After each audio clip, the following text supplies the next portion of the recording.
महाराष्ट्र के राज्यपाल श्रीमान विद्यासागर राव, युवा मुख्यमंत्री श्री देवेंद्र जी, मंत्रिपरिषद के मेरे साथी श्री नितिन गडकरी, श्री सुरेश प्रभु, प्रभारी मंत्री चंद्रकांत पाटिल और आज के समारोह के केंद्र बिंदु डॉक्टर प्रताप सिंह यादव एवं डॉक्टर योगेश यादव और विशाल संख्या में पधारे हुए सभी पुढारी,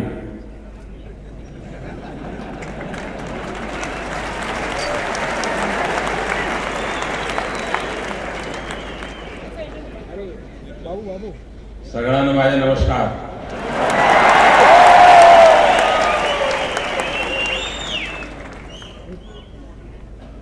इथे आमदार आहे, खासदार आहे आणि माझ्यासारखा कामदार सुद्धा आला आहे।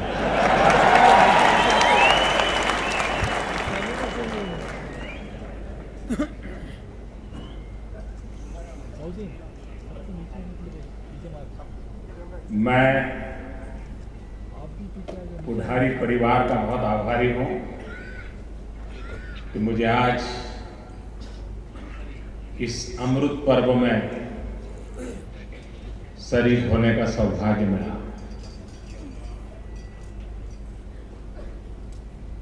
ये महालक्ष्मी की धरती है और यहां पर ज्ञान का सागर उमड़ पड़ा है।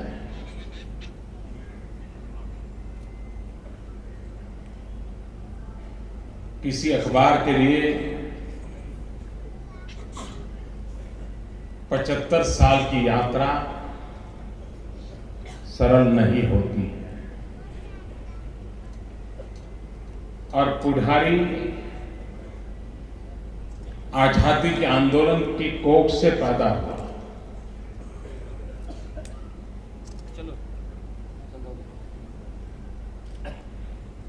विदेशी ताकतों के खिलाफ बिगुल बजाने के लिए पैदा हुआ और 75 साल के बाद भी वो आज भी अपने उस काम को जारी रखे हुए हैं। मैं सोच रहा था प्रताप सिंह यादव अपने भाषण में पुढारी कैसे जन्म लिया, कैसी कैसी तकलीफें आई, कितनी मुसीबतों में इस अखबार को आगे चलाया गया, या ये अखबार आज कितना बड़ा हो गया है, कहां कहां उसकी पहुंच है, ऐसा सब भाषण करेंगे ऐसा मैं सोच रहा था। लेकिन उन्होंने ऐसा भाषण नहीं किया। जिस कारण से पुढारी का जन्म हुआ था उसी आदर्श और स्पिरिट के प्रेरित होकर के प्रताप सिंह ने भी आज अपना भाषण कहा। उन्होंने पुढारी के लिए नहीं मांगा, कोल्हापुर के लिए मांगा।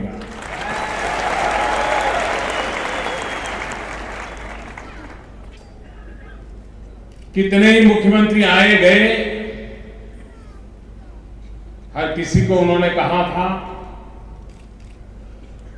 उनको लगा आज एक और ट्राई कर लो, लेकिन ये देवेंद्र है, आपका ये ट्राई सफल होगा ऐसा मुझे विश्वास है।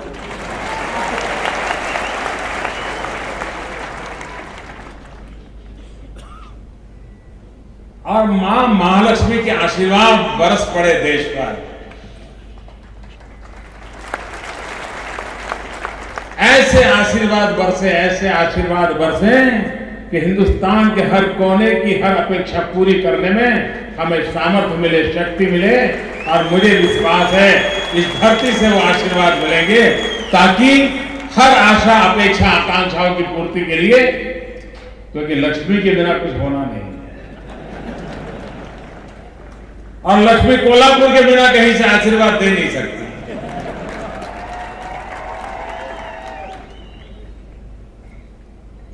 आज पत्रकारिता के लिए अनेक चुनौतियां हैं,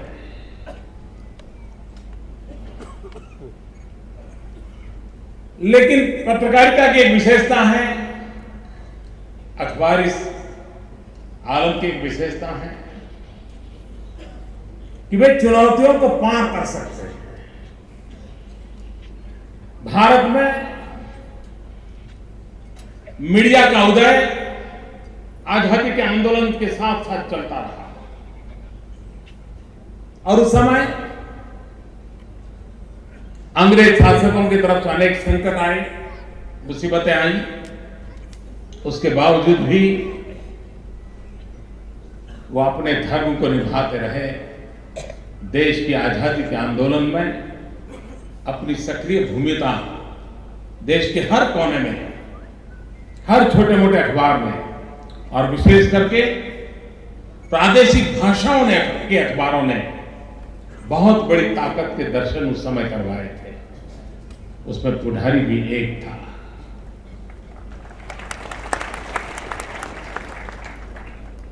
आजादी के बाद अखबार का महात्म्य भी बढ़ने लगा। आज से 30 साल पहले खबर को अखबार ढूंढना पड़ता था।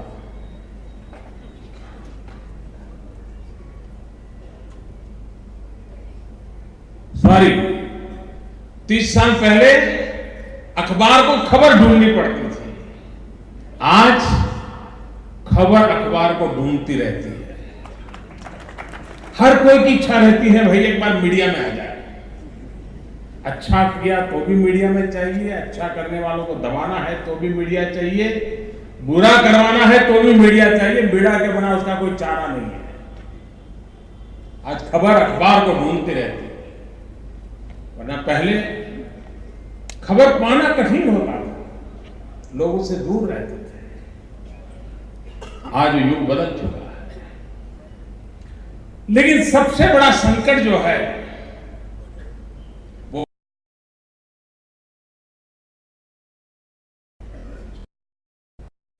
लोगों को आपातकाल का समय याद है, जबकि हिंदुस्तान में लोकतंत्र को दबोच दिया गया था। व्यक्तिगत सत्ता भूख के कारण अखबारों पर ताले लग रहे थे और जो आवाज उठाना चाहते थे अखबार वालों को जेल में जाना पड़ा था। देश के गणमान्य नेता जेल में थे, जयप्रकाश नारायण, मोरारजी भाई देसाई, अटल बिहारी वाजपेयी, लाल कृष्ण आडवाणी, जॉर्ज फर्नांडिस, सभी वरिष्ठ नेता जेलों में बंद थे। और तब अखबार में वही सरकार चाहती थी। और ये देश की जनता की विशेषता देखो कि आपातकाल के पहले जिस अखबार को वो प्यार करते थे, आपातकाल के दरमियान जब उन्हें पता चला कि सरकारी जुल्म के नीचे अखबार में खबरें छप रही हैं, उन्होंने विश्वास छोड़ दिया।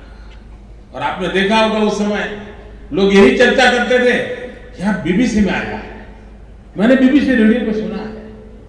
एक बार उसके कान पर आ जाता था बीबीसी ने कहा है, वो सच मान देता था। अखबारों ने इतने सालों की तपस्या के बाद एक ऐसी विश्वसनीयता पैदा की है, एक ऐसी क्रेडिबिलिटी पैदा की है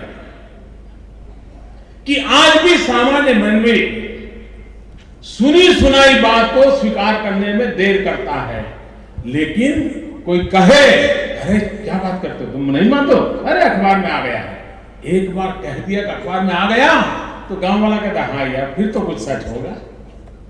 ये क्रेडिबिलिटी एक बहुत बड़ी जिम्मेवारी भी लेकर के आती है। और जो जिम्मेदारी निभाते हैं उनकी क्रेडिबिलिटी बढ़ती भी जाती है। समाज जीवन के अंदर ये विश्वास होना, आस्था होना, इसके लिए एक लंबे कालखंड की तपस्या होती है।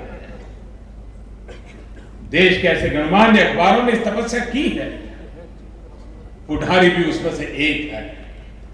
मैं इस अमृत यात्रा पर पूरे पुढारी परिवार को हृदय से बहुत बहुत अभिनंदन करता हूं, बहुत बहुत बधाई देता हूं।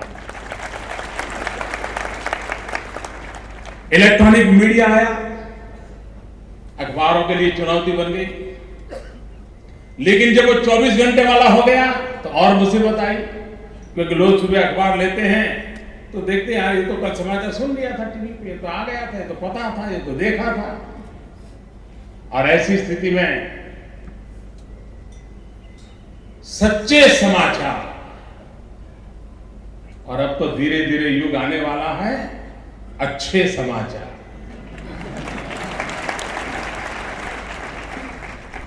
ये सच्चे और अच्छे समाचार की भूख और ज्यादा तीव्र हो चुकी है। जो इस भूख को समझेगा उसकी क्रेडिबिलिटी और बढ़ने वाली है, ये भी निश्चित है। क्योंकि देश की सामान्य नागरिक लोकतंत्र में सरकार की बातों पर भरोसा करने के तैयार नहीं है। वे किसी और माध्यम से सत्य को जानना चाहता है, सुनना चाहता है, और लोकतंत्र की यही ताकत है। लोकतंत्र में संवाद का सर्वाधिक महत्व होता है। लोकतंत्र में अगर आलोचना नहीं होगी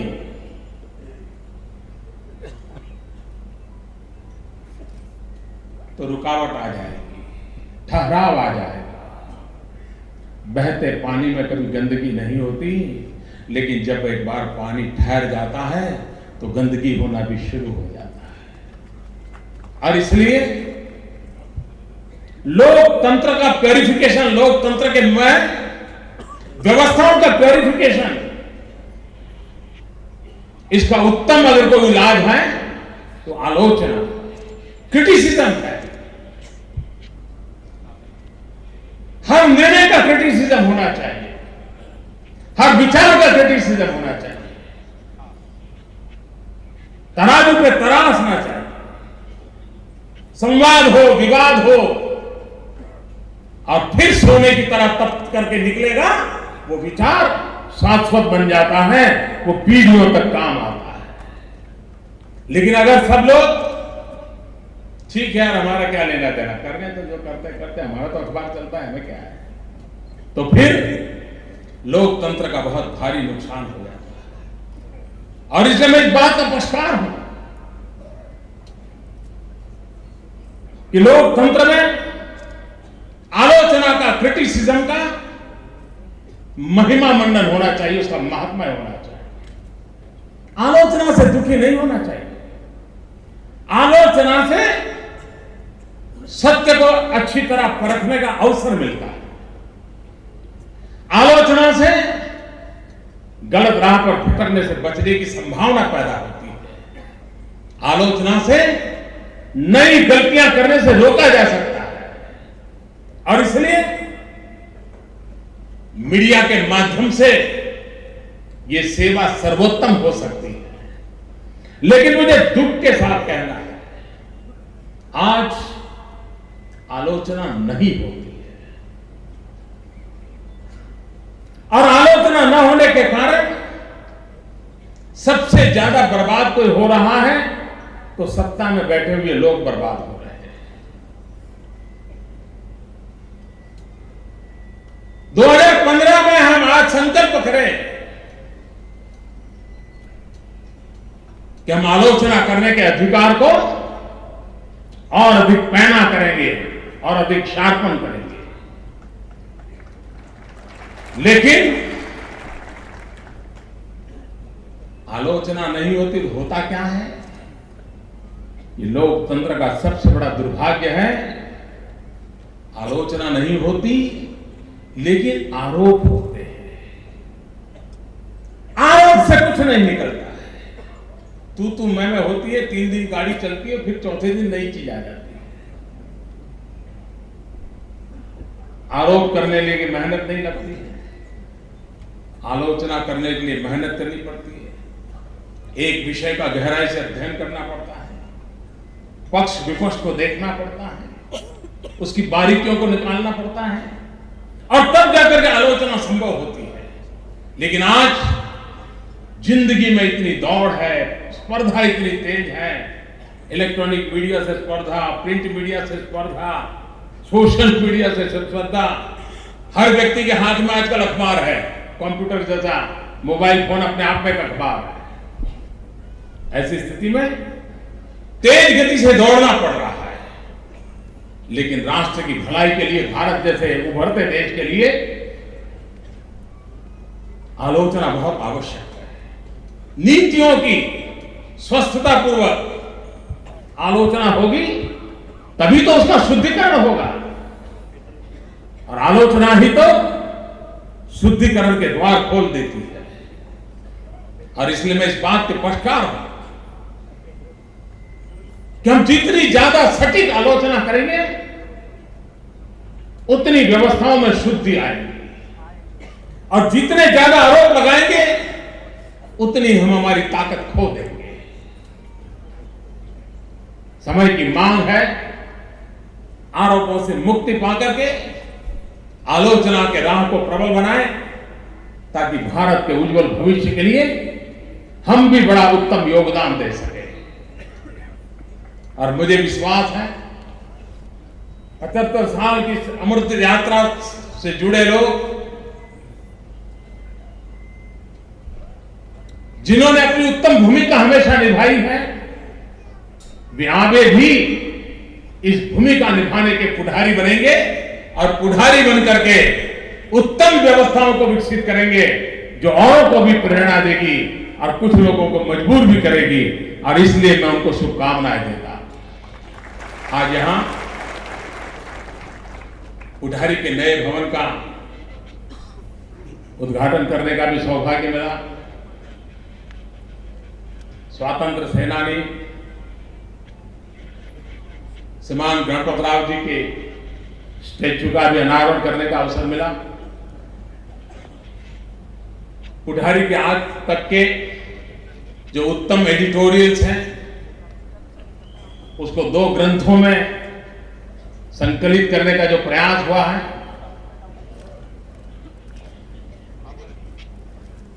ये एडिटोरियल तत्कालीन स्थितियों को समझने के लिए, उस समय की विकास यात्रा को समझने के लिए, और अखबार की भूमिका की सातत्यता को समझने के लिए एक बहुत बड़ा अवसर देंगे, ऐसा मुझे विश्वास है। मैं फिर एक बार पुढ़ारी परिवार का बहुत बहुत धन्यवाद करता हूं। आपने मुझे निमंत्रण दिया, और एक प्रकार से मेरी प्रताप सिंह से दोस्ती बड़ी गहरी हो गई है और लंबे समय से हो गई है। तो एक मित्र के रूप में भी उनका मेरा पर हक रहता है, उनके परिवार का मैं सदस्य बना हूं, तो उन सबका मेरे पर हक है। तो एक प्रकार से मैं आज परिवार में सबके बीच आया हूं। मैं फिर एक बार सबका अभिनंदन करता हूं, आप सबको भी बहुत बहुत शुभकामना देता हूं। धन्यवाद।